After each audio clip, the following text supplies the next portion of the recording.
বিকল্প পথ খুঁজে নেওয়ার সুযোগ পাবে, ন্যায় বিচার প্রতিষ্ঠা হবে।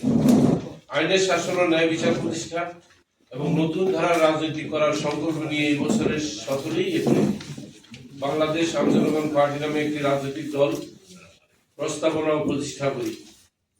আমি দলটির আহ্বায়ক হিসেবে দায়িত্ব পালন করছি। দলটিতে বিভিন্ন শ্রেণী, পেশা ও বয়সী মানুষের স্বতঃস্ফূর্ত অংশগ্রহণ অল্প সময়ের মধ্যে সারা দেশে দলের কার্যক্রম মজবুত ও বিস্তৃত করতে সহযোগিতা। সম্মানিত সাংবাদিকবৃন্দ, নিজ দলের প্রতীকে জাতীয় নির্বাচনে অংশগ্রহণের জন্য নির্বাচন কমিশনে বিগত 22শে জুন নিবন্ধনের জন্য আবেদন করা হয়। একটি কেন্দ্রীয়, 23টি উপজেলা কমিটি, 23টি জেলা কমিটি, 103টি উপজেলা থানা কার্যালয় এবং কমিটি গঠন করার পাশাপাশি রাজনৈতিক দল নিবন্ধন বিধিমালা 2008-এর সকল শর্ত পূরণ করে আবেদন জমা দেয়া হয় বাংলাদেশ আম জনগণ পার্টির পক্ষ থেকে।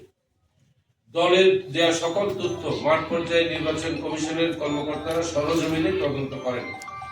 তবে সবকিছু ঠিক পাওয়ার পরেও অধিকতর পর্যালোচনা হবে বলে জানানো হয়। কেন অধিকতর পর্যালোচনা হয়েছিল কারণ জানাননি নির্বাচন কমিশন। কমিশন পর্যালোচনা করবে বললেও গত 9 অক্টোবর সারা দেশে বাংলাদেশ আম জনগণ পার্টির তথ্য পুনঃতদন্ত এবং অধিকতর তদন্ত করার সিদ্ধান্ত নেয় নির্বাচন কমিশন। পুনঃতদন্তের সিদ্ধান্ত কেন নেওয়া হয়েছিল তা নির্বাচন কমিশন থেকে লিখিতভাবে জানায়নি আমাদেরকে। এই ধাপে অতিরিক্ত এমন অনেক তথ্য কর্মকর্তারা যা চান তা ছিল অপ্রাসঙ্গিক। দলের সদস্যদের যোগদানের প্রত্যয়ন, অফিস ভবনের মালিকের এনআইডি, জমি দলিলের পর্চা চাওয়া, এই তো চরম হয়রানির মধ্যে পড়ে নেতাকর্মীরা। অথচ এই বিধান নতুন নিবন্ধিত দলের তদন্তের সময় কার্যকর করেনি নির্বাচন কমিশন। পুরো তদন্তেও সকল তথ্য সঠিক পায় নির্বাচন কমিশন। তদন্ত, পর্যালোচনা, অধিকতর পর্যালোচনা ও পুরো তদন্ত শেষে বাংলাদেশ আম জনগণ পার্টি সহ 3টি নতুন রাজনৈতিক দলকে নিবন্ধন দিতে গত নভেম্বর 4 তারিখ গণবিজ্ঞপ্তি জারি করে ইসি।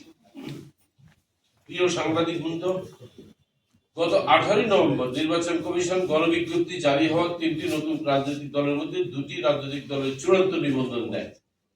নির্বাচন কমিশনের সিনিয়র সচিব জনাব আক্তার আহমেদ সে সময় জানান, বাংলাদেশ আম জনগণ পার্টির বিষয়ে কিছু আপত্তি আসায় শুনানি করে সিদ্ধান্ত নেওয়া হবে। তবে সেই শুনানি কবে হবে তা এখনো জানাননি আমাদেরকে।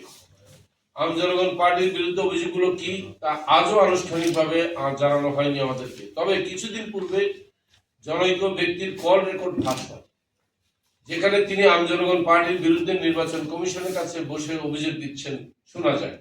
অর্থাৎ যে অভিযোগগুলো জমা করেছে সেগুলো বেনামি ও পরিকল্পিত।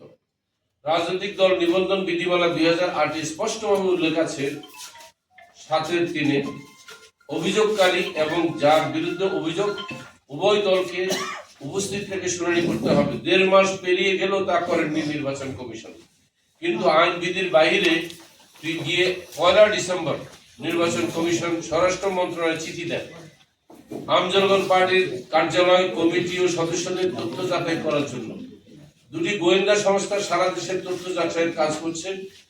কোন রাজনৈতিক দলের বিষয়ে গণবিজ্ঞপ্তি জারির পরে গোয়েন্দা সংস্থাটি এভাবে যাচাইয়ের নজির বাংলাদেশে নেই। ফ্যাসিস্ট স্বৈরাচার আওয়ামী লীগ সরকার কোন নতুন রাজনৈতিক দলকে নিবন্ধন দিতে না চাইলে এই কাজগুলো করত, গণবিজ্ঞপ্তি জারি রাখে। সেই একই কাজ গণ অভ্যুত্থান পরবর্তী সময়ে তা অপ্রত্যাশিতভাবে অগ্রহণযোগ্য। আমরা জানতে পারি 24শে ডিসেম্বর স্বরাষ্ট্র মন্ত্রণালয় থেকে একটি প্রতিবেদন দেওয়া হয়েছে নির্বাচন কমিশনে। তফসিল পরবর্তী সময়ে বন্ধের দিনেও গুরুত্বপূর্ণ অফিস, রিটার্নিং কর্মকর্তার কার্যালয় ও নির্বাচন কমিশনের সকল কার্যক্রম চলমান থাকে।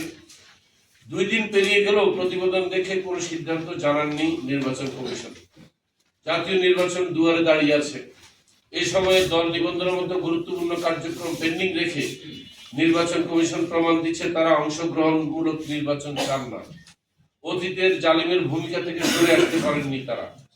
প্রিয় সাংবাদিক বন্ধুরা, দল নিবন্ধন কার্যক্রমের প্রথম দফা তদন্তের পর প্রধান নির্বাচন কমিশনার সহ অন্যান্য নির্বাচন কমিশনাররা ও নির্বাচন কমিশনের সিনিয়র সচিব এবং অতিরিক্ত সচিব বলেছিলেন আম জনগণ পার্টির সকল প্রতিবেদন ভালো।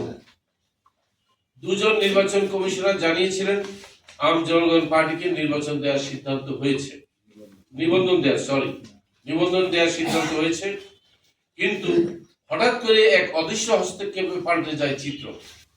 বিগত 28শে সেপ্টেম্বর, 5ই অক্টোবর, 19শে নভেম্বর এবং 2রা ডিসেম্বর 4 দফায় নির্বাচন কমিশনের সাক্ষাৎ চেয়ে প্রধান নির্বাচন কমিশনার ও অন্য 4 জন কমিশনার ও নির্বাচন কমিশনের সিনিয়র সচিবকে চিঠি দেয় বাংলাদেশ আম জনগণ পার্টি।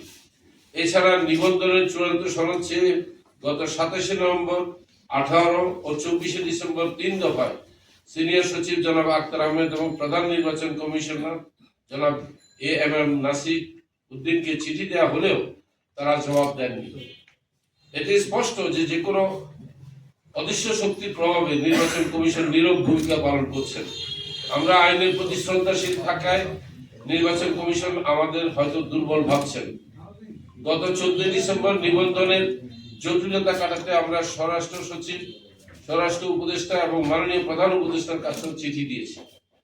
বাংলাদেশ আম জনগণ পার্টি সারা দেশে 127টি কার্যালয় সক্রিয় রেখে দলের কার্যক্রম পরিচালনা করছে। দলটির প্রায় 25,000 তালিকাভুক্ত সদস্য রয়েছে। সকল দালিলিক প্রমাণ 51,000 পৃষ্ঠার আবেদনপত্রের সাথে নির্বাচন কমিশনে যথাসময়ে জমা দেওয়া আছে। এত দলিল পত্র সাম্প্রতিক সময়ে কোনো নতুন দল জমা দিয়েছে বলে আমার জানা নেই।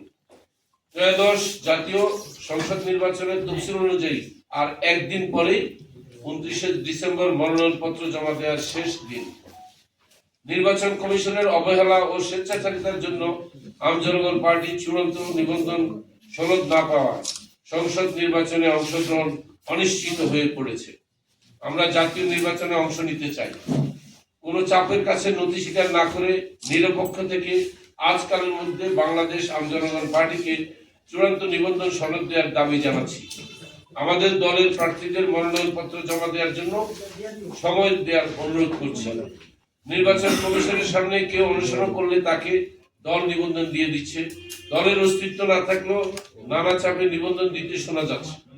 অন্যদিকে আইন বিধি অনুযায়ী সকল শর্ত পূরণ করার পরেও নির্বাচন কমিশন যদি একটি নতুন দলের বিষয়ে চাপের কারণে সঠিক সিদ্ধান্ত নিতে না পারে, সেই নির্বাচন কমিশন পরিবর্তিত পরিস্থিতিতে এত চ্যালেঞ্জ মোকাবেলা করে কিভাবে জাতীয় নির্বাচন ও গণভোটের আয়োজন করবে তা আমার বোধগম্য নয়।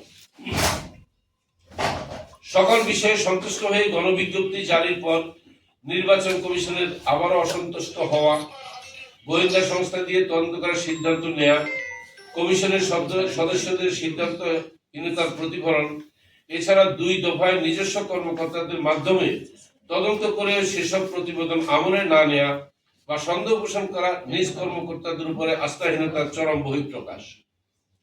যে নির্বাচন কমিশন নিজ কর্মকর্তাদের উপর আস্থা রাখতে পারছেন না, নিজ সিদ্ধান্ত ক্ষণে ক্ষণে পাল্টে যাচ্ছে, তারা কতদূর দৃঢ়তার সাথে দায়িত্ব পালন করে নির্বাচন আয়োজন করবে তা সহজেই অনুমান করা যায়। এই পর্যায়ে আমি আপনাদেরকে